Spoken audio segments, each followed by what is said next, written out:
Lors du forum de Boao pour l'Asie, plusieurs sessions évoqueront la finance sur Internet. Depuis sa naissance en Chine en 2013, la finance sur Internet a attiré les regards, en particulier en raison de sa croissance rapide.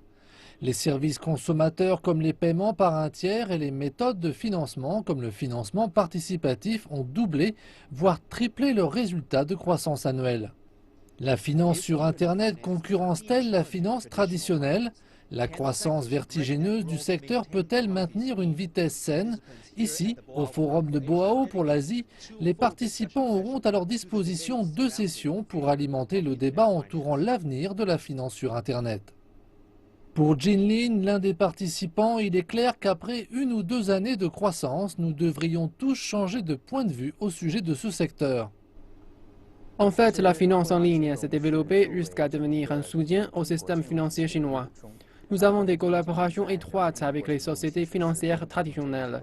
Par exemple, nous nous sommes alliés à la banque CITIC pour émettre des cartes de crédit permettant la vente à crédit sur notre site de commerce électronique.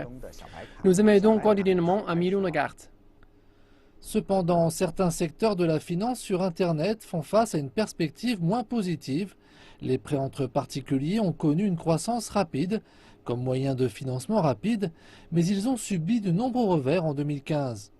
Plusieurs cas de systèmes de Ponzi et d'appropriation ont eu des conséquences néfastes sur la réputation du secteur.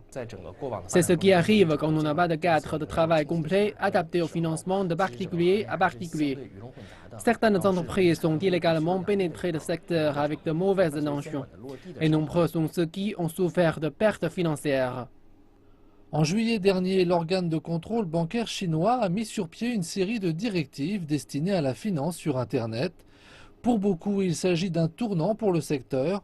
Les adeptes du système entre particuliers comme Zhang font face à des règlements plus stricts. Ils se trouvent contraints d'appliquer de nouvelles mesures pour éviter les problèmes. Tout d'abord, il nous faut séparer énergiquement les fonds de l'entreprise, dans le but d'éviter des appropriations. Deuxièmement, nous devons accroître la transparence de notre plateforme. Zhang reconnaît que regagner la confiance des investisseurs nécessite de la patience, mais les gains compenseront largement les efforts.